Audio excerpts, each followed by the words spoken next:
Good evening, everyone. I would like to welcome you to our Krasno Global Event today. Our two distinguished guests today are Professor Susan Shirk, who joins us from New York today, and Kaiser Kuo, who is in Chapel Hill, North Carolina. Today, we are talking about U.S. China Overreached, the current state of U.S.-China relations. Susan and Kaiser will help us to understand what is going on in Chinese foreign relations in general and U.S.-China relations in particular. I'm Klaus Larres. I'm the Richard M. Krasno Distinguished Professor of History and International Affairs at UNC-Chapel Hill. Today, I'm joining you from Cambridge, Massachusetts, as I'm currently a visiting scholar at Harvard University. Thank you all for joining us. I'm very pleased that you are here. We again have a large international Zoom audience, and that is always appreciated. I'm very honored and indeed very pleased to be able to welcome Susan Shirk and Kaiser Kuo to the Krasno Global Event series today. Both scholars are wonderful experts on China and China's foreign policy. Professor Susan Shirk is a prominent research professor and chair of the 21st Century China Center at the University of California, San Diego. For many years, Susan has been one of the nation's leading and most influential China experts. She first visited China in 1971, even before President Nixon's own famous visit to Beijing in February 1972. Susan Shirk served as Deputy Assistant Secretary of State during the Clinton administration. Susan has published widely and has decisively shaped the debate about China in the United States and indeed beyond. And her latest book has also been much praised. It is entitled Overreach: How China Derailed Its Peaceful Rise, Oxford University Press, 2022. The book has just won the Lionel Gelber Prize for the Best English Language Book on International Affairs, awarded by the Munk Center of the University of Toronto. Susan Shirk also co-chairs a task force of China experts, and she is co-chair of the UC San Diego Forum on U.S.-China relations, the first ongoing high-level forum focused entirely on the U.S.-China relationship. Susan, thank you very much for joining us today. Our second distinguished speaker today is a long-standing friend of the Krasno series, who has joined us several times before, and this is, of course, Kaiser Kuo.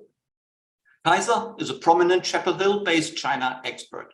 He lived for many years in China and is a former member of the rock band Tang Dynasty. And Tang Dynasty really is the Chinese equivalent to Led Zeppelin or the Rolling Stones. Kaiser Kuo is a co-founder of the Sinica podcast and editor-at-large of the China Project. The podcast and the website of the China Project are well worth checking out. Kaiser is extremely active in helping the Western public and the business world to understand China and China-US relations. Thanks a lot, Kaiser, for joining us again today. Much appreciated. Thank you. I greatly look forward to my conversation with both Susan and Kaiser in a minute. Regarding our procedure today, I thought I first question our speakers a little bit before then opening it up to questions from you, the audience. Please submit your questions in writing with the help of the chat function at the bottom of your Zoom screen. Our two Krasno assistants, Lelia and Willow, will select your questions and read them out aloud to all of us. Lelia is actually graduating soon, so that will actually be her very last Krasno event. Thanks for all your hard work, Lelia. Our event today will last approximately 90 minutes, though Susan will have to leave after about 60 minutes. Susan, may I ask you, how would you describe the current state of U.S.-China relations? Is it getting better, or is disaster just around the corner? Well, it's very bad.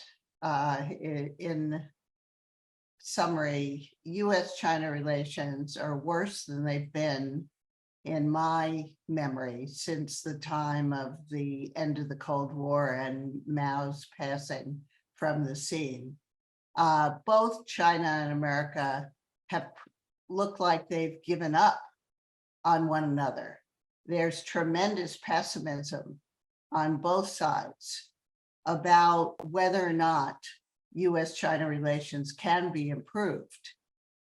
In a recent speech, well-known China international relations expert Wang Jitse, highly regarded and respected, he said in this speech in Singapore, China no longer holds any expectations for improving China-US relations. And I've heard this from a number of other Chinese, including Chinese diplomats. They've lost hope that diplomatic talks or change in policy by either side could mend relations. They believe that America's intentions toward China are so hostile that their intention is to kill us. And Xi Jinping said that American intention toward China, he said this at the National People's Congress, is all-round containment. So, of course, that's the official line of the government, but I think we have to ask ourselves whether or not our policy has contributed to this perception of unmitigating hostility. On the American side, we also have a perception of a China threat that is, and we're pretty hopeless about our potential to change Chinese approach to the world and to the United States. If you look at the surveys that just came out with Pew Research Center, negative views of China are at an all-time high, 83% of Americans, and the share of Americans who believe that China is not just a competitor, but an enemy has risen to 38%. And more than half of the public believes that China cannot cooperate on international issues. So what does this mean? Both sides are so pessimistic about the possibilities of resolving disputes through diplomacy. And that means that they've kind of lost their motivation to try to stabilize relations through a process of mutual accommodation or compromise. Thank you, Susan. That's a very dangerous situation, I'd say. This pessimism, fatalism is very dangerous. Thank you, Susan. From your own point of view, your own analysis, who is to be blamed for that dire state of affairs? Is it the US? Is it China? Is it both? Both. And what could be done to overcome it? Well, that's a big challenge. I think that there are a number of ways to overcome it. What we and they should do through actions as well as rhetoric is to indicate some modicum of goodwill and willingness to adjust policies. And in the case of the United States, you know, one of my Chinese friends on a Zoom call recently said that he had heard that President Xi in Bali, President Biden really did try to reassure President Xi about American intentions, including on Taiwan issues. So tried to reassure him that our intentions were not as hostile as the Chinese side might have thought. But the Chinese side had concluded that it didn't really matter that Biden said that because he would be unable to actually deliver on those commitments because the political atmosphere in the United States has become so inflamed with hostility. And I dare say that they also drew that conclusion because President Biden did not say any of those things publicly. The only way to really reassure the other side is to speak publicly and to show that you're willing to pay something of a domestic political price in order to restore stability in the relationship. Otherwise, the other side will just think it's cheap talk. Yeah, thank you. But in your view, what is the intention of the United States toward China? Is the intention as bad as Xi Jinping seems to assume, or is he simply misunderstanding American politics? Well, no, I think there's a lot of misunderstanding, but I think that most or many Americans, and certainly the previous Republican administration and now this Democratic administration, appear to have given up on the possibility of resolving differences through diplomacy.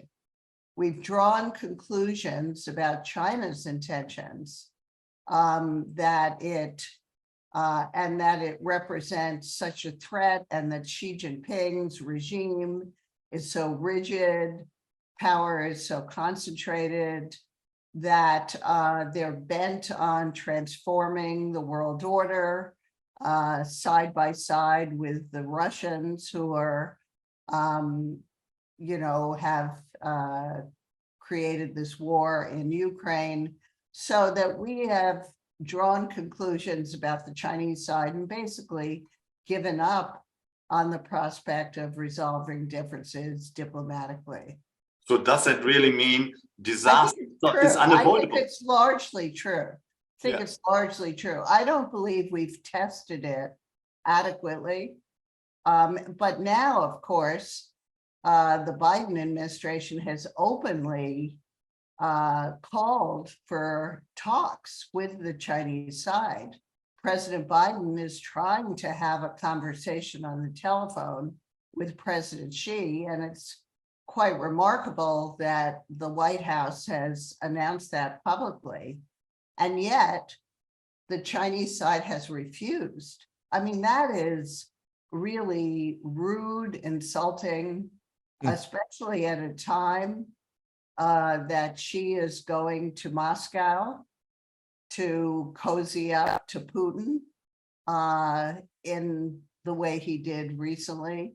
So I'd say the Chinese side has, right now, they're the ones who are resisting any effort to resolve things diplomatically. We've made quite clear, and in fact, Kurt Campbell has said recently, the White House official who's really the leading figure in China policy, he said the next few months will test or will show us whether or not it is possible to restore credible, trustworthy diplomacy between the US and China. So I'd say right now, the US is definitely trying to do that. I think they realize it's a very risky situation right now, that things are too extreme, and they would like to get back to talks for sure. And your assessment of the Chinese response to that, you think there is a chance for the two sides coming together to talk at least? Well, yes. I mean, I think it'll happen, but there's an unnecessary delay. And it may be that the Chinese side has been doing this diplomacy with the Europeans, trying to put a wedge between the Europeans and the Americans, inviting the Brazilians and reaching out to developing countries and trying to strengthen, and of course, Russia as well, trying to strengthen its leverage before engaging in talks with the United States, which is, and of course, I recognize that the Biden administration also, took much too long to initiate talks when it first entered the White House. They were busy trying to strengthen their relations after the Trump administration with their allies and friends. And they thought, well, we'll just put off talking to the Chinese for a while, let them be uncertain or or strengthen our own leverage before we talk to them. So in a way, this is a game, a kind of brinksmanship game that both sides have played. Thank you. Kaiser, can I ask you the same question? What is your assessment of U.S.-China relations? And do you think disaster is really just around the corner? Regrettably, I'm in broad agreement with Susan in her diagnosis of what the situation is right now. It is certainly the worst that it's been. It's worse probably than even the previous nadir, which was immediately after the student demonstration, the suppression of the student demonstrations in Tiananmen after 1989. But hope springs eternal. I am not completely, giving up right now, and I don't think that everyone is on all sides either. I think that we've seen a lot of mistiming. We've seen periods where it's quite clear, at least to many observers, that Beijing has sent signals out that it's interested in lowering the temperature, and we've seen the same thing emanating from DC at various moments during the Biden administration. But the timing has been absolutely terrible. I think in the immediate aftermath of the 20th Party Congress, for example, there were very, very strong signs that China was interested. If you looked at a lot of the reporting that the Financial Times and other organizations had done, there were pretty clear signals. They were ready to try to dial down the rhetoric. The rhetoric itself was significantly lowered. That opportunity was lost. I think a number of things have gotten in the way. There are convenient leaks that come into the press to scuttle diplomatic efforts ahead of, for example, the Anchorage meeting, ahead of a meeting in Rome that was supposed to happen. That did happen. For example, there was leaks about supposed Chinese intentions to supply, or at least a request had been put in to supply war material to Russia in its war of aggression in Ukraine. And then the same sorts of leaks happen again in the aftermath of Balloon Gate and things like that. Just every time there looks like there's going to be a rapproche, or there's a possibility of lowering the temperature, something comes along to scuttle it. Susan's book, which we'll talk about at length, is fantastic in that it looks at domestic sources for Chinese foreign policy behavior. It's just as important. I'm coming to the book in a minute. Yeah, I was just going to say that it's just as important that we look at domestic sources of American foreign policy behavior, and we can't ignore that at all. I think that there's a lot of people who've made note that the Biden administration seems sort of maybe unnecessarily afraid of an attack on its right flank over looking soft on China, that there are a lot of domestic considerations. What I would say, though, is, and while Susan said, and I agree that things are really bad right now, and I listened to that same speech, by Wang Zicin, I think that, yeah, for some time, the Chinese policy elite has concluded that irrespective of what party is in power in the White House, what party holds Congress, that America's intention is to see China on its belly, to thwart its rise, to starve it of necessary technology inputs. I think October 7th of last year was probably the real low ebb, when it was announced that they would ban sales of all equipment related to the manufacture of advanced semiconductors to China, and a number of other things. When they started to say the quiet part out loud, that it wasn't just about advanced semiconductors, but it was also so the Chinese are right then. So the Chinese perception, and not just the perception, but the facts are really in the way that the Chinese say we are totally right. The United States wants to contain us, at least economically and in other ways. So would you agree with that? Well, let me. I was moving to a point that I wanted, before we get into that, I wanted to say that there actually is some glimmer of hope right now. I mean, if we look at just what's happening right now in the United States, Janet Yellen's speech today, her press conference, if we look at what General Milley has said in recent weeks, if we look at there is a concerted effort to dial it down. There's an excellent piece in the Straits Times by James Crabtree that looks at how the U.S. handled Tsai Ing-wen's visit and her meeting with Speaker McCarthy. That there seems to be a concerted effort here in the United States right now a recognition that things have gone too far. There's a lot of pushback in the important centers of discourse right now. We're seeing people like Susan's former student, Jessica Chen Weiss, who's a professor, publishing really prominent essays that are asking us to really kind of pause and to think about, really, are all the assumptions that Susan ticked off about Chinese intentions and about Chinese capabilities, are all those are they founded? Are they really, are we really? So I think that I'm afraid that there, that once again, when one hand is extended, another is being withdrawn, and that the timing still hasn't synced up. But at least I see that pattern hasn't stopped. There are still people who want to put a floor under this. Okay, thanks very much, Kaiser. So there are some reasons to be hopeful that a conversation may begin again. Susan, can I turn to you and your latest book, Overreach: How China Derailed Its Peaceful Rise. The book has been much praised, and rightly so, as Kaiser just confirmed. But tell us, what is the book all about? Could you summarize it for us briefly and tell us why should we actually want to read the book?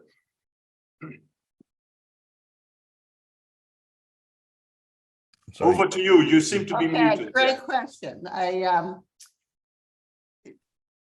Well, if you read the book, you will be surprised to learn that the major shift in Chinese foreign policy and domestic policy didn't begin with Xi Jinping.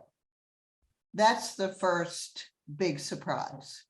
It began under Hu Jintao, his predecessor, who had a collective leadership, a kind of oligarchic leadership. And Chinese, after pursuing a foreign policy of reassurance and restraint to try to get along well with China's neighbors in the United States, despite its rapid rise in power, that things shifted even before the global financial crisis, and really right before the Olympics. And there are a lot of domestic reasons for that, the way the collective leadership worked, that I don't have time to spell out now. But I think it's very interesting and very surprising that not just the kind of regime we have today of a more concentrated personalistic leader, but even this earlier arrangement of collective leadership. Can I just interrupt and ask you, so you see the reason for that in domestic Chinese politics? There wasn't anything in foreign policy which happened. No, and it wasn't a response to some provocation by the United States or other countries. I mean, if you look at the sequence of events, if you look at the history, there really was no major shift in, for example, the policy of the Obama administration that provoked overreach from China at that time. Mm-hmm. So what I try to do, based largely on interviews, is open up the black box of Chinese politics and policymaking to show how China makes decisions and how the competition among politicians within China drives its foreign policy as well as its domestic policy. It's not really a book about policy recommendations. It's only the last chapter in which I do make recommendations to the Chinese side and to the American side. But it really tells the story of how we got, well, first of all, it shows that China was rising peacefully. I think that's really important because so many people look at China today, they think it's always been that way. They don't realize how in the early part of this century, for example, there was tremendous debate in Chinese media on the internet there was investigative reporting. And of course, market reforms were moving forward and continuing to spur China's rapid economic growth. So what you make, yes. China was rising peacefully. I think that's important to recognize. And then domestic politics sent it off on a different path, which has only now become more extreme in the Xi Jinping era. What do you make of that notion that China always had that strategy to overtake the United States and become, you know, the global empire, like the long marathon, which has become really famous and has actually had quite an impact on many people. So you think it's quite a lot of nonsense? Well, I think it's an overly mechanistic view. I mean, there are many international relations experts who believe that it's simply all about power and the rising power challenging the incumbent power, the Graham-Allison view. My book, I think, shows that there's a lot more human agency, that the internal competition among individual politicians, leadership, are also very, very important. Thank you. Kaiser, I know you like the book. If you wanted to point out a few things which you didn't agree with in the book, would you let us know, please? Yeah, absolutely. I mean, I think that Susan and I would probably disagree on the ratio of ingredients that went into that shift.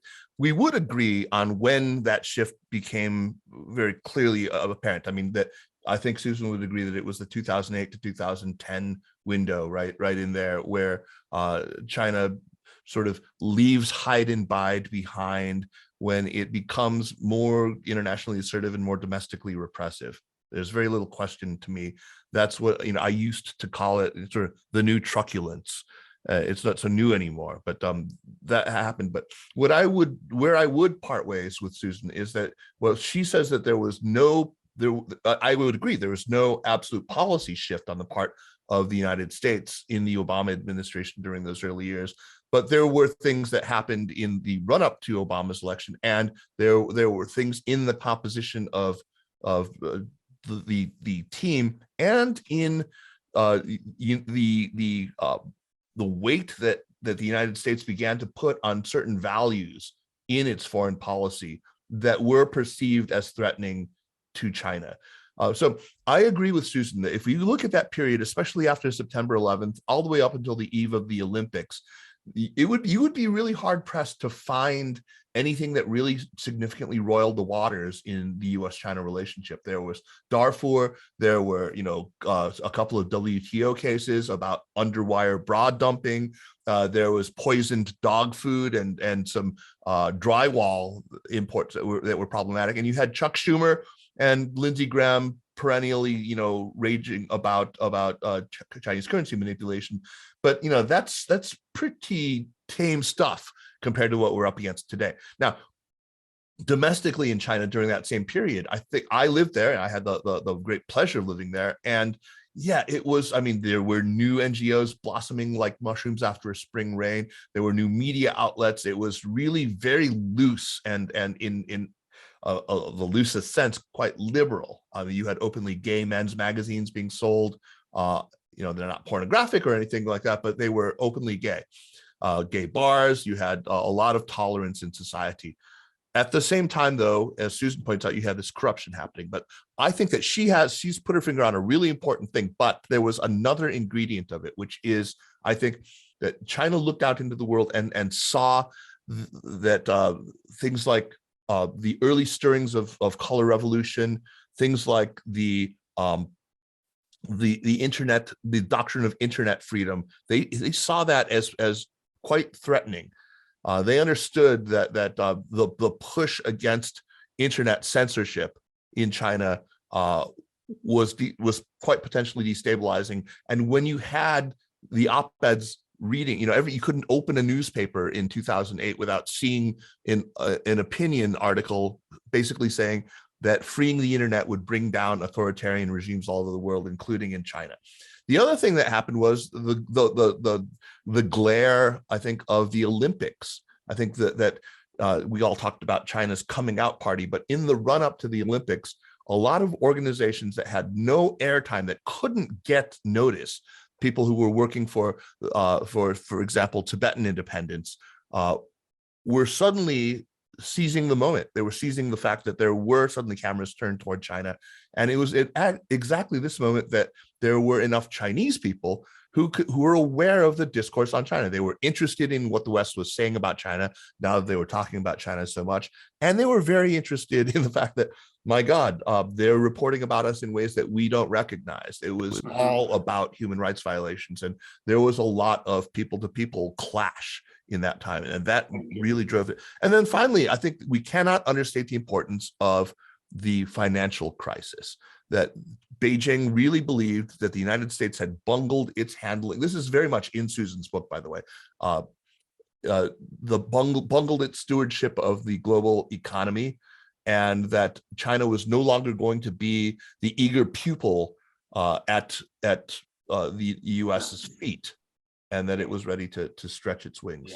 Thank you, Kaiser. Susan, we should certainly all read your book and would tremendously benefit from it, from reading it. But let me ask you now about China and Russia and the Ukraine war. You know, the role of China in that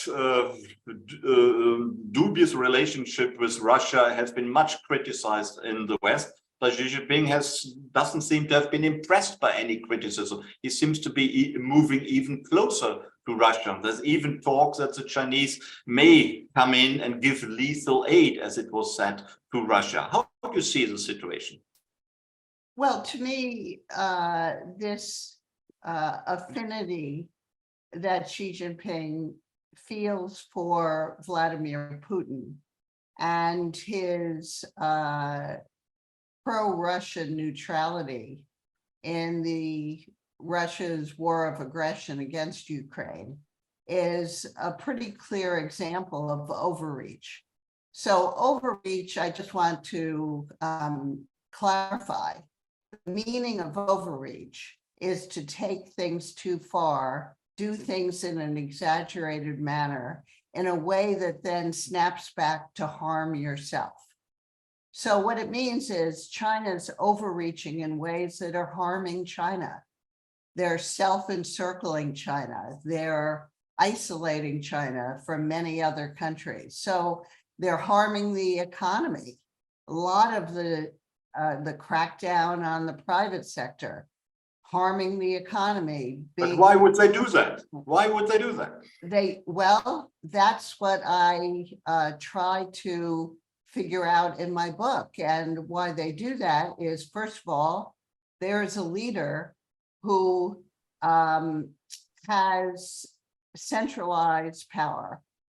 And the way the system works, he's put tremendous pressure on all subordinates through the anti-corruption campaign that he introduced in 2013, which is also effectively a purge of all potential rivals to Xi Jinping, including some very high-level politicians and hundreds of thousands of high-level politicians and millions of Chinese officials. And this pressure means that puts so much pressure on all subordinates. So all the officials feel that they have to show their loyalty to Xi Jinping in order to protect themselves. So what do? What they do is they try to figure out what direction Xi Jinping is headed. And then they jump on the bandwagon behind his preferences, behind his policy. But why does he have these preferences for Putin? Well, I can't get inside his head. I mean, the one thing that we teach our students as political scientists is we can understand the institutions, we can understand the incentives, we can't really get inside the head of political figures. So I can't tell you why that's his preference. But what But happened? you know Xi Jinping well from the literature, from your research. You have thought No, about but to Chinese me, politics. Yeah. But to me, what's really more significant than what's inside his head is the mechanism set up by this type of concentrated rule, personalistic leadership, because the fact that everybody wants to prove their loyalty, jump on the bandwagon behind his policies, and is fearful of reporting up accurate information about what is the harm of his policies to China's interests, means that the system sort of systematically generates overreach. It, as Deng Xiaoping himself said in speaking about Mao, that over-concentration of authority leads to arbitrary decision-making. So we have arbitrary decision-making, and then we have a whole system that is focused on demonstrating loyalty and hiding the facts of the harmful consequences of those policies to Xi Jinping. And I think the Russia relationship is a very good example of that. Zero COVID was another example of that. Yeah. So what you're saying, if I understand you correctly, is that you believe Xi Jinping is not fully aware how China's relationship with Russia, with Putin, has really done a lot of damage to China in the eyes of the United States, the Europeans above all. Is that what you're saying? I say he may not be. I don't know. Right, sure. But I think that there's a lot of echo chamber effects underway in which he believes his own propaganda. And I also think that the support of Russia is not widely endorsed by many members of the Chinese political class. They're not enthusiastic about it. And that there are many historical reasons for that. And, you know, when I was in government, I would talk to Chinese diplomats regularly in Washington. And it was the period of, there was a lot of talk about national missile defense. And the Russians were coming to the Chinese all the time, trying to get the Chinese to join with them to make life difficult for the Americans, to stick the thumb in the eye of the decision makers in Washington. And what I was hearing from Chinese diplomats is that they were too smart to do that. They thought the relationship with Russia was a losing proposition. It was not a country that was becoming more powerful. It was, and it would be much more beneficial to China to integrate with the more developed Western world, as well as with the global South. Yeah, thanks very much. Kaiser, how do you see the relationship between China and Russia? Does Xi Jinping know what he is doing, or has he been misled or kept in the dark, as Susan indicated?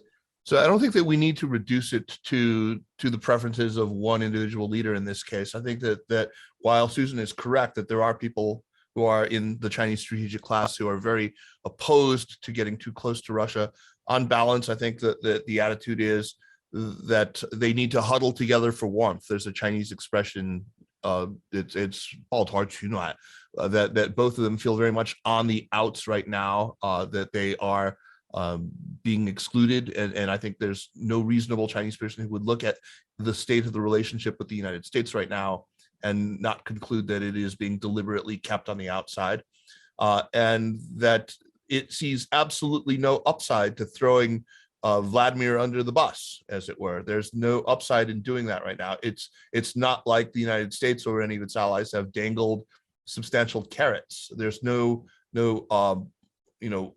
upside to it at all. In the meantime, as long as they can continue to buy cheap hydrocarbons without violating sanctions, remaining sanctions compliant, they're going to continue to do so. And in the meantime, they recognize that there's a lot of countries in the global south right now who don't see the Russia-Ukraine war as a Manichaean struggle. I happen to see it, very, very clearly as something black and white, that it really was a naked war of aggression. But even so, I think I can understand the Chinese perspective that, look, Susan is absolutely right. There is no love lost between China and Russia. For a very, very long time, China was, of course, on the brink of war. In fact, it went to war in 1969. There was actual fighting on Jimbao Island in the Amur River. And look, there's not a lot of love lost. There are a lot of strategic unresolved issues that have just been shelved right now in the interest of this temporary strategic condominium. I think that we, the United States, are losing a fantastic opportunity right now.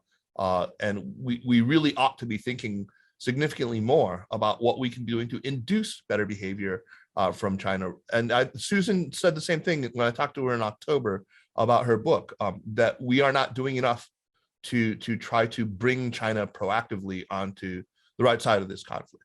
Yeah, thanks very much. Susan, before we open it up to questions from the audience, let me ask you about Macron's recent visit to China and the European-Chinese relations. I'm at the Center for European Studies here at Harvard, and there was much debate about Macron's visit, and there was even a visiting former French prime minister who criticized Macron's visit, and certainly the interview he gave to a journalist on his way back, so to speak. How do you see that? Did Macron really do something wrong and commit a terrible faux pas, or are you more sympathetic to how it went? I think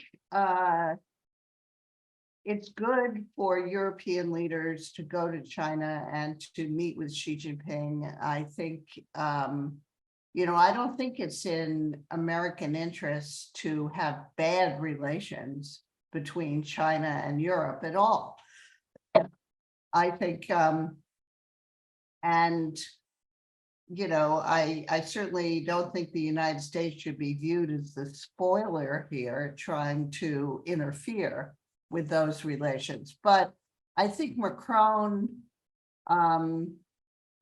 was somewhat vulnerable to this wonderful hospitality the Chinese always extend to foreign visitors. It's very seductive. All of us have enjoyed it, experienced it, but are also clear-eyed about it. And I think the way he spoke about Taiwan was a mistake. It's one thing to say that the Europeans don't want to get dragged into the middle of an issue which is not really critical to Europe. But then there has to be a sentence that follows on from that, which is that for everyone, including China itself, it would be a disaster to have a military confrontation across the strait. So you have to say something that shows that you stand with the global norm for peaceful resolution of disputes, and that you kind of agree that there is a need to discourage Beijing from committing aggression against Taiwan. Thank you. Do you see a charm offensive by the Chinese toward Europe to drive a wedge between the transatlantic allies? I mean, it wouldn't be a new policy that has been done and tried before, but you currently see that? Of course. I mean, that's pretty logical and predictable. And it's in some ways unobjectionable. What I do object to is the Beijing refusing to talk to the American president at the same time. I mean, to me, that's a charm offensive that's overly crude in making its aims very transparent and certainly doesn't lay a good groundwork for trying to stabilize relations with the United States. And, you know, I think from China's perspective, a stable, constructive relationship with the United States should be considered a core interest for China. Are you worried at all that Xi Jinping may succeed to dislodge a number of European countries, perhaps including France, perhaps even Germany, some of the southern European states, so that we have a disjointed Europe, maybe even a weakening of the NATO alliance? Are you not worried about that at all? I'm not worried about weakening the NATO alliance at a time that they're mostly focused on Ukraine and Russia. And I think that the United States and the Europeans have really strengthened their mutual understanding considerably since a few years ago, what we saw in the Trump administration. So I think the relationships are pretty strong. Okay, so good to hear that you are not worried at all. Kaiser, can I ask you, are you worried about Chinese overtures to Europe, and how do you see Macron's visit? What is your take on that? Yeah, first of all, I think that there are two things that could really substantially cause fractures in the transatlantic alliance system right now. One would be the United States leaning in and browbeating too hard to try to corral. And I think that if you understand anything about France, or if you understand anything about Macron, and if you have maybe a longer memory than Americans typically exhibit, you might remember the AUKUS episode not too long ago. The idea that we would be in such a huff over Macron daring to suggest that France might be a sovereign state with its own sovereign foreign policy, the audacity of that, nothing is going to drive him away further than that kind of an attitude. The other thing that could really screw things up is, of course, an electoral victory for the Republican Party in 2024. So I mean, I think those things. Now, China is not going to be able to pry off of pieces of the European, of NATO or of the EU and bring them squarely into its camp of sharing that kind of same, pro-Russian neutrality posture. That's just not going to happen. But I think that it can do a little bit of damage control here. Look, Macron went there, and he went there. Went along with Ursula von der Leyen, and this was a classic good cop, bad cop routine. It works a lot better than what the United States does, which is good cop or bad cop, worse cop, usually with which we are all vinegar and no honey. I think that I think the European approach in this case is a lot better. Look what came out of these meetings, right? Not only did he say this to Macron, but he said it to Baerbock as well. And Baerbock was not stinting in her criticism, but nevertheless, we had from Xi Jinping's lips to God's ears, let's hope, they will not supply war material to either side. He's not said that before directly to Anthony Blinken or to Jake Sullivan or to anyone from the United States. Well, can we always believe what autocrats say? Putin, as you know, said he wouldn't invade. A few weeks later, he invaded.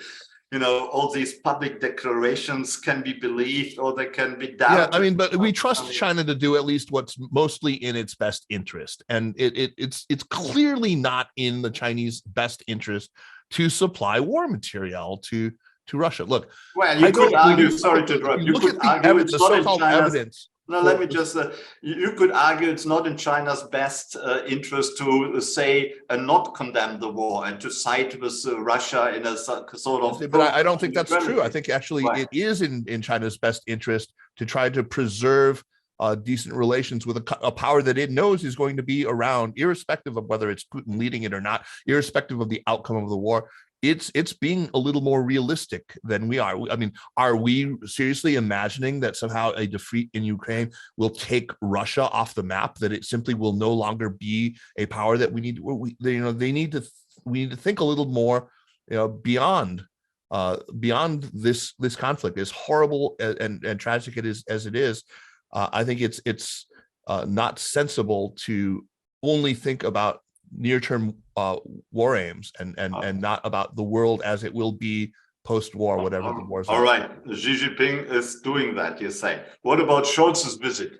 When you compare the Macron visit and the visit by the German Chancellor November last year, you say that was equally good, equally bad, or somewhere in between? A very different time. He went in a very, very different time, and China was in a very different mood. And that visit was extremely short, and very little of substance was put. He didn't do a lot of public interviews in the immediate aftermath of it, so we don't really know a lot of the substance. More of it happened behind closed doors. Yeah, thank you.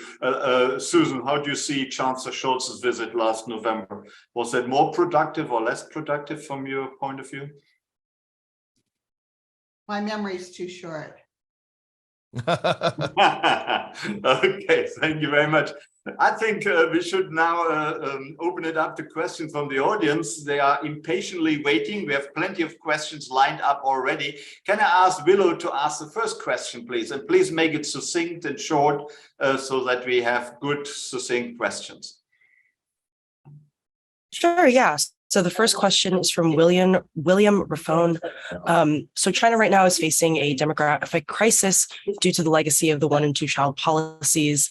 And so how is this affecting kind of the economic situation of China, and how might that economic situation affect the relationship between the US and America, or the US and I don't think this has a whole ton of bearing on U.S.-China relations, and neither of us is really an expert on Chinese demography. I mean, we can probably both spitball on this, but I don't know that this is too germane to our topic today. Susan, unless you want to say something? No, I don't. I've talked about it a lot, and you're right, we could spitball on it, but I'm not sure that we could add that much insight. Right. Yeah, I would rather pass on that one right now. I mean, I have my opinions, but they are just opinions. Okay, thank you. Maybe Leila, can we have the next question? Yes, of course. Linda Sanders wants to know, how have both the US and China stoked fear in their general populace? Is it a heightened level of politicizing the us versus them that Americans seem to thrive off of? I could. Yeah. Okay, go ahead. Susan, go ahead. Looks like you need to leave soon, so why don't you go ahead? Well, first. I just say that I don't know that politicians in either country are actively trying to stimulate anti-American or anti-Chinese nationalism, but the public listens to what the politicians say to one another. And in the case of the United States, for example, you've had a Republican administration being followed by a Democratic administration in which the policies are basically the same. And, there are all of these executive orders under the Trump administration that remain untouched by the Biden administration, including ones about visa denials to people who went to certain universities with some connections with the military, to the end of the Fulbright program in China. So it's hardly a surprise that American public opinion has become so negative, because they've heard the voices from both parties coming from the White House and Congress saying basically the same thing. Now, does that mean that Americans are hostile to China forever? No, I don't think it does. And if the politicians were to start a kind of more sensible debate about the costs and benefits of the different policies toward China for the United States. And, I think what Kaiser was saying earlier was he and I do see the beginnings of a little bit of that kind of debate. Not all the voices are saying exactly the same thing. Thank And you. even, for example, in the progressive wing of the Democratic Party, there are some really interesting questions being raised about the Biden administration foreign policy, including foreign policy toward China. For one Can I thing, jump in here? Let me just quickly, ask. I want to add one little quick thing to this. Susan talked about the Pew poll that showed really negative sentiment in general American population, but to her point about how this isn't immutable, look at the younger people. It's astonishing the difference in attitudes toward China among Gen Z especially, but millennials and Gen Z are not nearly so stridently negative on China, and I think there's a lot of hope there. Thank you, Kaiser. Before you have to leave, Susan, can I just ask you about Taiwan? There also was a question by David Sider about Taiwan. How bad or how damaging were these meetings with Pelosi and McCarthy recently? And how do you see the future of Taiwan in U.S.-Chinese relations? How can that possibly somehow resolve so that it doesn't get to a clash? well, there was a big difference between the handling of the Pelosi visit and the McCarthy meeting with Tsai Ing-wen. And the Pelosi visit was very unfortunate. It really was viewed as a highly provocative action by the majority leader of the president's own party, the third person in the line of succession, very difficult for the Chinese to swallow.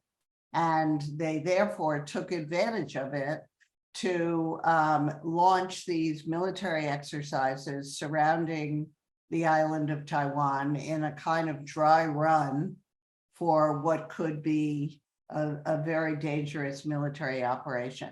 In the case of McCarthy, we had the majority leader cooperating with the Biden White House remarkably well in handling the visit. It was, I think everybody wanted to avoid an overly provocative act. And so it really went much better. As to what can be done about the Taiwan issue, again, and here I think reading my book will be interesting for people because just a few years ago, the Beijing government and the Taiwan authorities were having regular dialogue. There was a big effort to integrate the two economies. We developed direct trade and transport ties, a lot of tourism going back and forth. And, Xi Jinping, I think, really made a big mistake in abandoning dialogue across the strait because Tsai Ing-wen is a very reasonable political figure in the Taiwan landscape, and she would have been a good interlocutor. And maybe even in the few months before she leaves office, maybe we'll see some surprising dialogue across the strait. Not impossible. Susan, I certainly like your optimism. You are optimistic that conversations between the US and China will be entered into again. You're also sort of moderately optimistic about the Taiwan question. I think we all need a little bit, a dose of optimism. Okay, well, thank you so much for the opportunity. Apologies to everybody that I have to run off. So enjoy the rest of your Thank you. Your book will stay with us. Okay, bye-bye. Thank you very much. Kaiser, can I ask you the same question about Taiwan? Are you as optimistic as Susan just seemed to be, or moderately optimistic, or are you of a more pessimistic view? Well, I don't think it's quite, it's not an easy question to answer just in those ways. There are areas of the relationship. I don't, for example, think that we're going to see China make an aggressive move on Taiwan anytime soon. I think that there have been some excellent articles. I would point people especially to one written by the former director of national intelligence for China, to John Culver, who wrote it in Carnegie website about what we would see, not just in terms of troop movements and logistics and things like that, but also in terms of the bureaucracy ahead of any actual plans to move against Taiwan, and how we're not seeing any of that yet, but we at least know what we should be looking for. I'm really encouraged that now we're starting to see some of these flag officers who are mouthing off about hard dates like 2027 being kind of kept in line now. I mentioned how General Milley had said something about how we need to dial down our rhetoric on China. I think that people are starting to look. The fact is, we are in the midst of a full-blown moral panic in America right now. Taiwan has played a gigantic piece in that.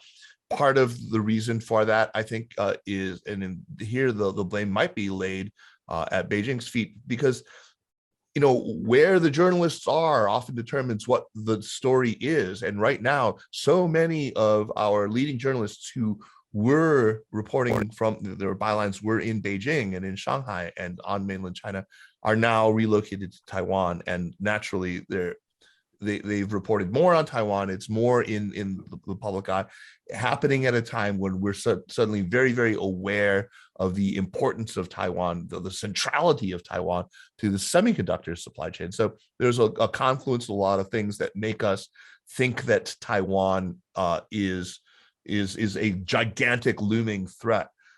When if you step back and take a deep breath and you look at things haven't changed as much either in terms of American policy. Yeah, American policy has shifted. There have been those famous 4 gaffes by Biden and other things. But in terms of actual policy, there's been less change than the Chinese side might make you believe. And there's been a lot less change on the Chinese side than the American side might lead you to believe. So I think everyone should sort of take a breath, take a step back from this and look at it. There's still substantial trade going back and forth from between the mainland and Taiwan.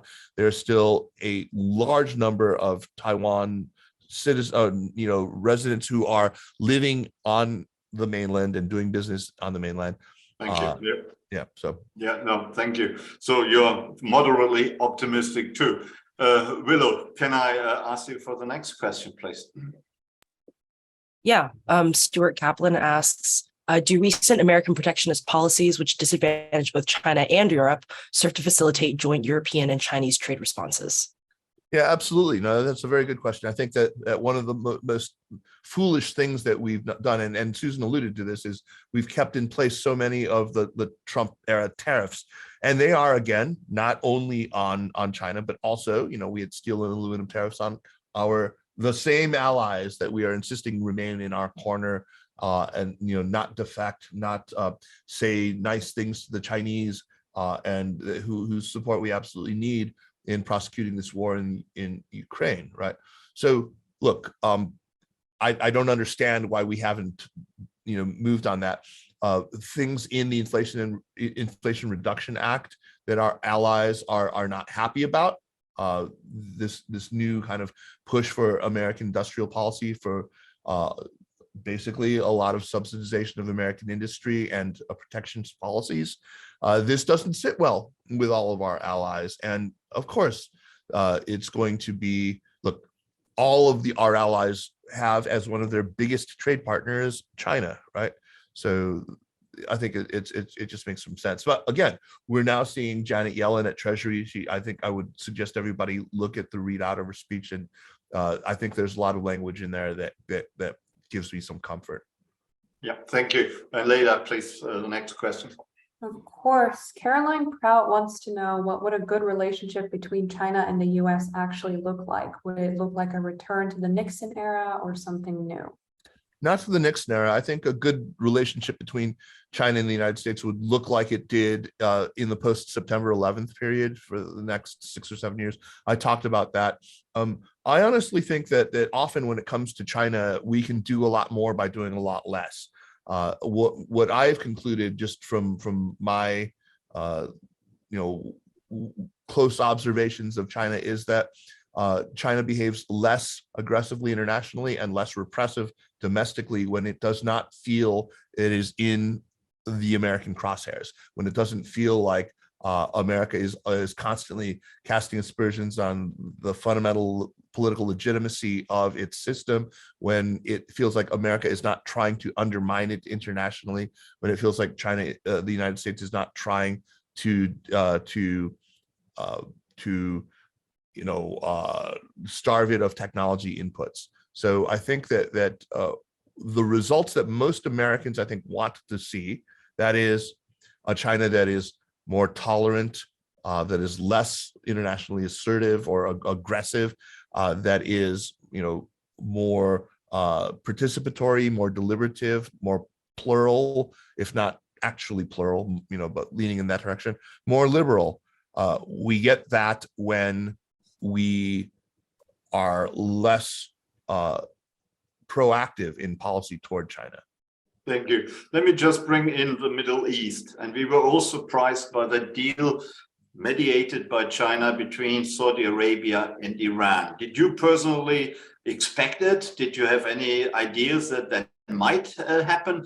And how come that China suddenly becomes a geopolitical actor in the Middle East? Yeah, so nobody saw this coming, right? People who work on China in the Middle East, people like Alexander Pevsner or people like Tuva Gehring, who I've talked to on the show, nobody saw this coming. The negotiations were conducted secretly between, I think, March 6th and March 9th. And then on March 10th, they announced a deal. It was already a sort of fait accompli. Now, that doesn't mean that normalization had already taken place, but it was a deal with a fixed timetable for normalization between Saudi and Iran. Now, in hindsight, as Tuva Gehring said, and I think he was correct, China was pushing on an open door, right? Pushing on a door was already, both sides were eager to actually to come together and to lower the temperature. Now we're already seeing, for example, the Houthi have backed off, and this was a very, very bad situation for two countries that China imports an awful lot of oil from. So this is not surprising. What is a little more surprising to me right now is how the Chinese Foreign Ministry is now talking about trying to get into the Arab-Israeli conflict and to try to broker a two-state solution to that, which was just announced a couple of days ago. I'm going to be doing a show about that same topic in the coming weeks. And you think these prospects for China being successful, what the rest of the world has failed to do for the last 50 years? Well, gosh, if Jared Kushner couldn't do it, who could, right? Thank you, Kaiser. Leila, do you have another question, please? Yes. How about we look at Scott Schwartz's question where he asks, can we hurt the Chinese economically by forcing American companies to manufacture in other countries, or is this impossible because China has the lowest labor costs in the world? It's not possible because China has lowest labor costs in the world. China does not have the lowest labor costs in the world, not by a long shot. China is already outsourcing a lot of labor of its work to low-cost manufacturing centers. What China does have, and what I think people don't really understand, is China has these gigantic contract manufacturing companies, many of which were started by and still owned by Taiwan companies. Think of Foxconn, for example, as the base that are almost impossible to replicate in other places, or if they do, these are multi-tens of billion-dollar facilities that employ upwards of 400,000 or 500,000 individuals. So we're talking about manufacturing facilities that are so vast, so advanced, so complex that in a story I recently read, and I can't remember who was quoted as this, it's like trying to explain to an ordinary American about what Foxconn looks like in China is like trying to explain New York City to a villager in the Neolithic age. It's just too vastly, it's too mind-bogglingly huge. So yeah, nearshoring or friendshoring or even reshoring, sure, possible down the road, but there is so much that's already been done. I mean, in China, it's asking Apple to pick up and start having its iPads and its MacBooks and its iPhones manufactured anywhere else, with no reliance on China is next to impossible. Thank you. Willow, do you have another question? Yes, we have a question about American politics and its effect on the U.S. China relationship. Given that Democrats had really big electoral wins in 2020 and 2022, and American politics tend to follow kind of a pendulum effect, how do you predict that a potential Republican win in the White House will impact China-U.S. relations? Well, I think it's pretty clear it would be very, very bad right now, right? The Republicans are, as bad as I think the Biden administration's policy has been when it comes to China, it would be significantly worse. Look, the Biden administration, for all I've criticized about it, there are a lot of things that it doesn't do that Republicans, might.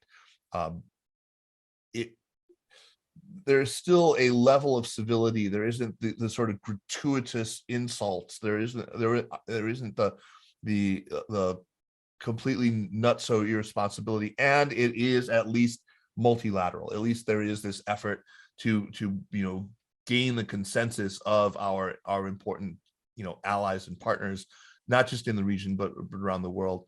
That's not what would happen in under a Republican administration, especially one that is sort of representative of the Trumpian wing of the Republican Party. I think it would be an unmitigated disaster, and I would probably start looking to relocate myself to a third country. I think there's also a lot more competency and professionalism around. We should say there were also some good people in the Trump administration, particularly lower down, but I think these were the exceptions to the rule, and now it seems to be the other way around as far as I can judge. Right. Let me just ask you, Kaiser, about China and Africa. There seems to be a new scramble for Africa happening. The Chinese discovered Africa, and now the United States and also the Europeans also have rediscovered Africa, not least for its economic potential, its resource potential. So are we going to see something like we saw in the Cold War, that eventually there was some sort of uneasy detente in the Western world with the Soviet Union, but the competition became ever more fiercely on the periphery, or including Africa? Do we see that as well, that Chinese-American competition will really be unleashed maybe outside Europe and outside the major centers of the world? No, I don't think so. I think that there's not going to be that style. We're not going to be, supporting rival factions in failed states fighting one another like we saw in Angola, for example, in the 1970s or anything like that. Will there be competition? Absolutely, and I think there should be. I think the major beneficiaries of Chinese-American competition are Africans themselves, and that's a good thing. Let's not be naive about what we're really up against here, though. The United States is way behind in this quote unquote great game. China has such deep roots with 53 out of 54 African countries where it's been actively lending, it's been building infrastructure projects, it's been trading, it's been doing really extensive infrastructure for resources deals. It is so integral to the economies now of so many African countries. Its volume of trade, the levels of investment are the United States can't hold a candle to it. China also doesn't yet face the sort of stigma, which is quite, very, very much alive today, of imperialism. And, as a lot of African leaders have been fond of saying, when the United States comes, or no, I mean, so when China comes, we get a hospital. When the United States comes, we get a lecture. It's also this infantilizing that the United States does when it tries to warn countries of the global South about debt trap diplomacy. What do we always see happening here? That the African response is that is such a patronizing, infantilizing argument. You're telling us that we don't know any better, that if not for your well-intentioned warning, we would be making these foolish decisions and mortgaging our future to this evil authoritarian. We're very, very tone deaf when it comes to that. And thank you. There are also questions about the Belt and Road Initiative, and the Belt and Road Initiative has also run into problems, at least in some countries, and China seems to have taken on a lot of bad debt and written off loans. So is the image China seems to still have, which is a positive one, as you just outlined, is that image tilting the other way or not? Well, I mean, it's kind of strange that anyone would think that forgiving loans would damage China's image in the country that was the recipient of those loans. That's kind of absurd on its face. It's like, I'm mad at you because you don't want the money that you lent me back. No, that wouldn't happen. The Belt and Road Initiative, of course, it's 10 years old right now. It was never going to be a situation where every loan panned out, where every project proved to be fruitful. But I think that there's no denying that it has accomplished an awful lot. I mean, just in terms of the transfer of goods and services, of data, of all these flows. It's genuinely astonishing what's happened in 10 years. I mean, the time now it takes to move freight from the east coast of China to Eastern or even Central Europe right now, it's 1/10 of what it would cost. Well, this is all very true, but there has also been a lot of disillusionment with the Belt and Road Initiative. Okay, well, quote, I mean, I'd quote like Pakistan, quote even Montenegro or Sri Lanka. So I'm not saying that all is bad. I'm not saying that at all. But I wonder whether China's image in these countries is being tarnished, and of course, China wouldn't like that.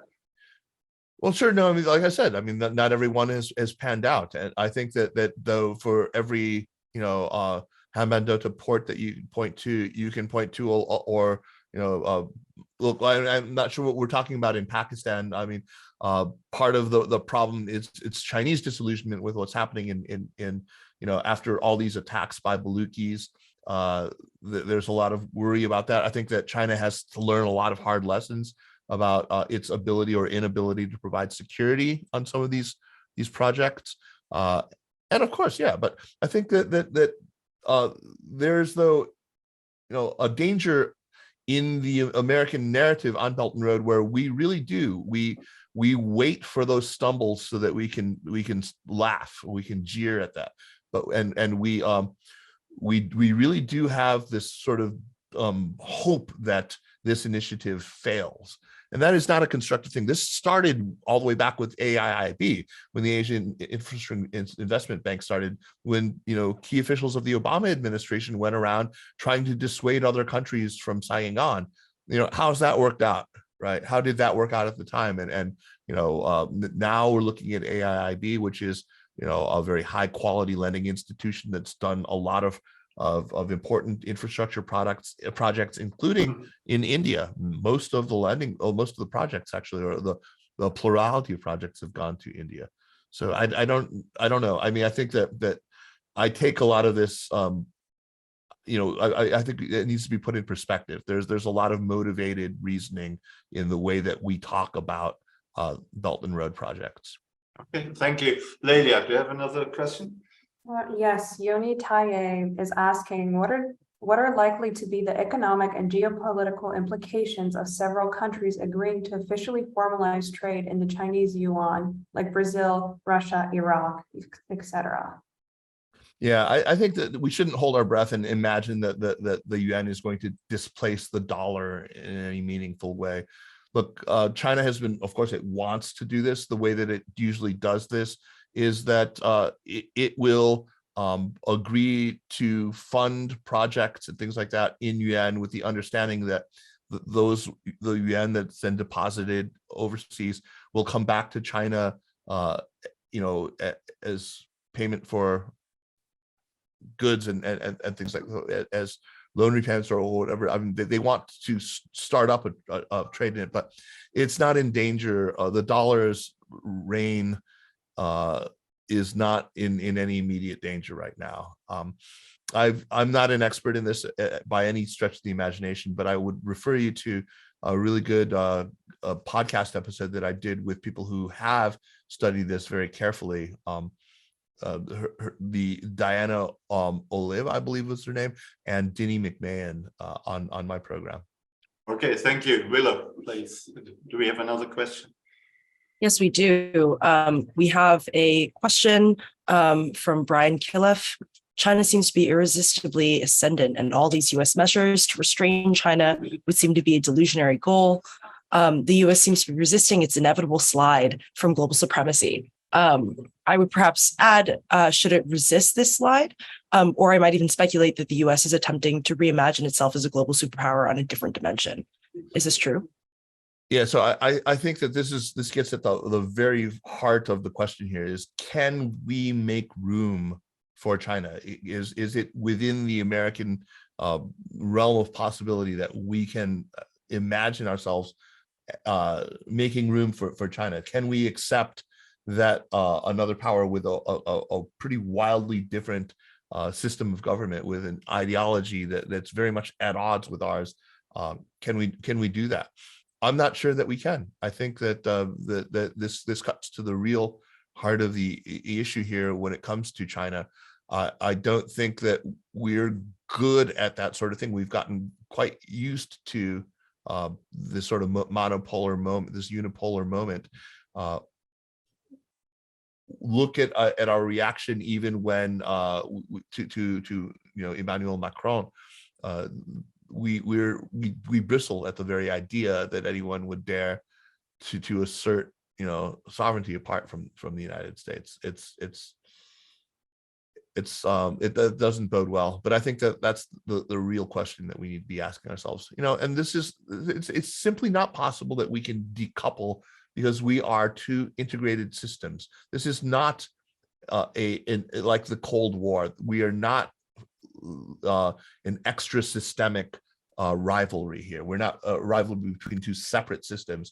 This is a rivalry within one single integrated system. And that makes it a whole lot more difficult, not only to get along, but also for anyone to be able to say, I am going to tolerate, you as another head in this corpus, right? It's extremely difficult. So I don't have a lot of hope that but this is the conversation that Americans need to be having among themselves. So in the last resort, it is all about power. No, I don't think so. I don't think it's all about power. I think it's there are so many. Look, the day after tomorrow is Earth Day, right? Today I had a really great conversation with 3 experts on China and the environment, and we talked about the ways that the United States and China are so complementary to one another in terms of their capabilities, but also how urgent it is that they do find ways, either at least to compete constructively or to collaborate in addressing the real existential question. I agree. But you said that it's about space. Isn't that space to tolerate the other power, or not to tolerate the other power? Sometimes what I'm suggesting is that when you need to tolerate out of necessity, that if look, we might be at each other's throats, but if the aliens come and invade, hopefully we're going to put aside our differences and fight together, right? So sometimes it's not about just the struggle for power. It's about self-interest, about cooperating out of a genuine, mutual self-interest. Thank you, Kaiser. We are running quickly out of time, but let me ask you a question about Xinjiang, and then we also still, if you are prepared to run over by a few minutes, we still take a few questions from the audience. China has a serious problem with Xinjiang. Yeah. I think everyone realizes that what's happening is terrible. We had Adrian Zenz here the other day, and he talked about 1 to 2 million people who were incarcerated or in forced labor. It's difficult, of course, to know the precise number.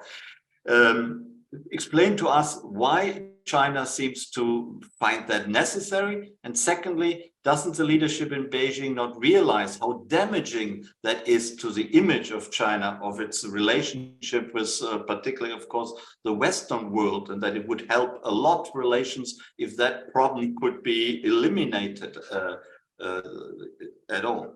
Yeah, no, I certainly agree that what's happening there is an atrocity. I mean, I think that this is one of the worst human rights abuses, certainly, that is extant in the world today. I think the way that Beijing understands it, what it thinks that it's doing, is implementing a very different kind of a nationalities policy that for the first 40 or 50 years of the existence of the People's Republic of China, really beyond that, really from 49 all the way up until the beginning of the turn of the millennium, China, the nationalities policy was very much patterned on the Soviet Union's, where there were these notionally autonomous ethnic enclaves, like Xinjiang, and there are quite a number of them. Also, there's the Ningxia Hui Autonomous Region, there's Tibet Autonomous Region, there's even the Guangxi Zhuang Autonomous Region, and they were supposed to. The idea was that they would function as almost like the Soviet republics, the ethnic Soviet republics. Now, this some people have decided that this hasn't worked, that they don't feel part of a greater Chinese project at all, that there's no way that under this system that they will be able to dissolve strong feelings of separatism or the urge to national self-determination. And they don't accept as a possibility that they would simply allow those then to go their own way autonomously. And this is a different issue. I mean, this has to do very much to do with China's conception of itself as an inheritor to the Qing Empire, as a successor state to the Qing Empire. But it's a non-starter to talk about for Beijing to talk about actual independence. So what have they decided to do instead? That it's what they would say is it's like the American melting pot model that they want to assimilate. And what they would say is that we are doing what you have all done, and we're doing this nation building project, but now we're unfortunately having to do it under the pitiless glare of global media and of the spotlight of the world's attention. And it's an ugly process no matter what. But they would say that they're doing it in the gentlest way they know how. That is, they would say what we're trying to do is taking these people who subscribe to what they regard, again, and this is not me, yeah, absolutely not me, what they regard as sort of outmoded traditionalist religious values, what they would dismiss as superstitions, and that make them susceptible to extremism and indeed terrorism. They would say that what they're trying to do is de-radicalize people, and at the same time imbue them with a set of skills that allow them to then integrate into society. Those would be literacy, in Chinese, and not their own native languages, and of course, certain job skills. Now, this sounds, this to me, to my ear, this is just an egregious, this is writing, roughshod over fundamental human rights. And I think most Westerners would absolutely agree.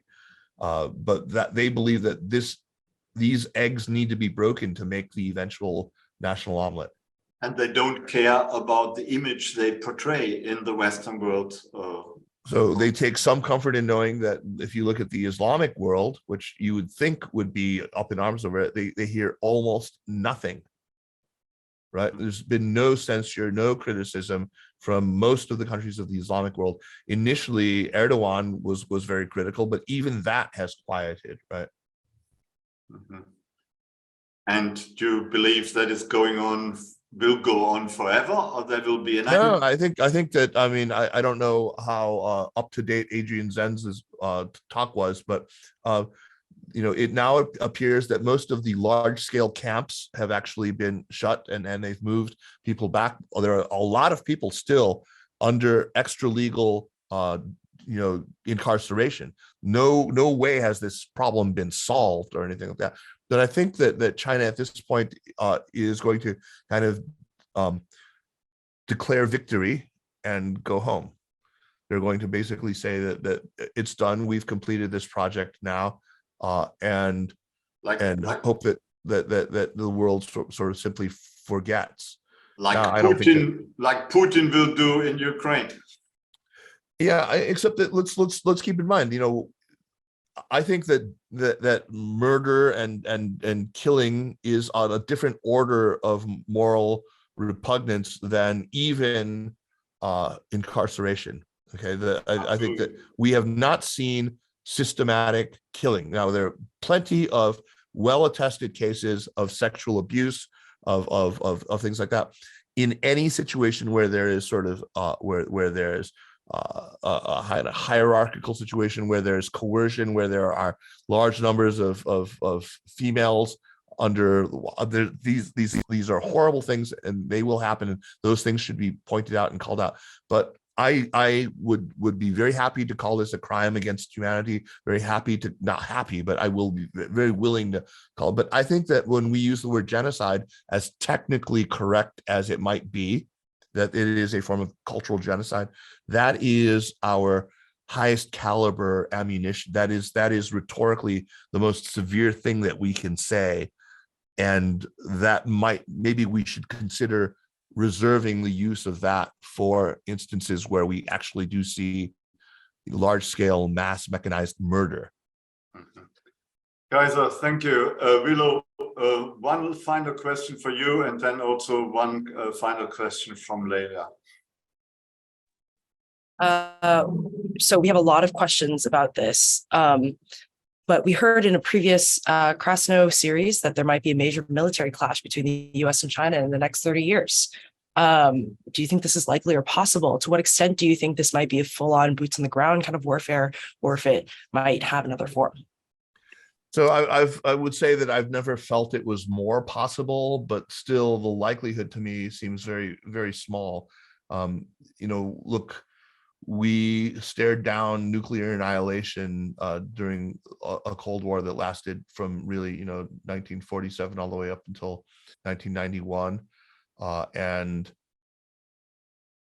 I don't want to rerun any of those things. I mean, because there were a lot of near misses with that, and I don't take too much comfort from that. But I think that there are a lot of serious people who are fully appreciative of the level of destruction that we're talking about in that kind of a war. So I think I trust to some extent that cooler heads will prevail. But I think in the meantime, this level of rhetoric that I'm seeing, from, to be absolutely clear, from both sides is unacceptable. That there are dangerous patterns right now that I'm seeing happening. I hear a lot of the same kind of drum beats that we heard in 2002 in the lead up to the Iraq invasion, a kind of dehumanization, a manufacturing of consent, a kind of across the board, number of arguments that are being deployed. I worry because whether you're a Fox News listener or somebody who gets their news from NPR, there are things you will hear that are activating, that make you feel that level of whether it's chest thumping jingoism that you hear from Fox, or the sort of moral indignation that you hear when you hear about atrocities like Xinjiang. These things are potent emotional components that can lead us to irrational thinking, and we need to be very, very careful about what we do. Now, there are flashpoints, obviously the biggest one being Taiwan, but there are others that maybe should be getting just as much attention. There are brushes, I think, that we're often seeing in strategically critical areas in the South China Sea for probably most significantly. Absolutely. Yeah, So thank you very much. And the final question from Leila. There are a lot of questions about the relationship and dynamic between China and India. Can you elaborate on that? That's a huge can of worms. I mean, I don't know. I mean, I can go there, but look, yeah, there's, China and India fought a war in 1962, and it didn't go well for India. And there's a lot of seething resentment. There are two major unresolved borders. One is in what's called Aksai Chin. It's in the west. It borders on Jammu and Kashmir, and then one in an area called Arunachal Pradesh, or South Tibet, where China claims a significant piece of what India calls the state of Arunachal Pradesh.